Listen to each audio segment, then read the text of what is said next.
Bizde de кандай коркунуч бар, Кыргызстанда дагы, анткени биз дагы Россиянын таасириндебиз. Биз колубуздан келишинче согушка тарап болбогонго, аралашпаганга, өзүбүздүн эгемендүүлүгүбүздү, өзүбүздүн экономикабызды сактаганга аракет кылышыбыз керек азыр.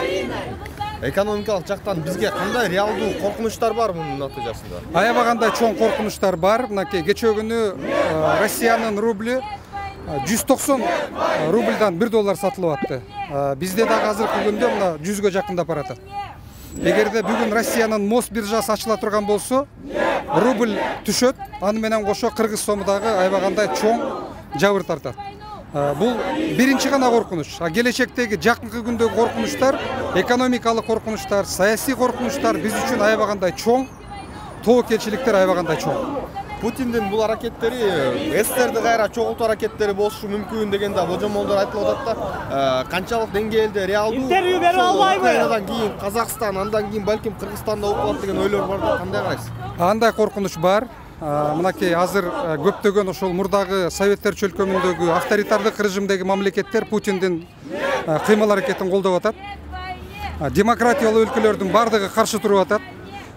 Мен дагы бир жолу айтам, реалдуу биздин абалыбыз чын деле оор аябагандай. Бирок ошентсе дагы Кыргызстан колубуздан келишинче тынчтыкты, эгемендүүлүгүбүздү сактап, жана дагы айттым, согушка тарап болбошубуз керек. Тарап деген бул Россия менен бирге согушка кирбегенге, бир аз алысыраак турганга,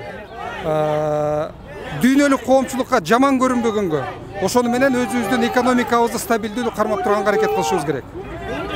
Кыргызстанга аябагандай оор таасирин берет. Саясий жактан дагы, экономикалык жактан дагы биз аябагандай чоң жабыр тартабыз. Мынакей Россиянын банктары жабылды.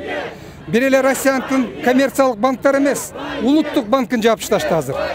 Бул бизге түздөн түз таасир берет. Биздин мигранттарга таасир берет, которулуп аткан акчага таасир берет.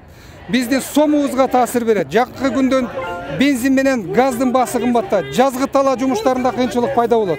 Мына ушунун бардыгынан биз азыр абайлап экономикага каршы антикризистик программалар иштеп чыгышыбыз керек азыр. Тез аранын ичинде биздин өкмөт, биздин бийлик.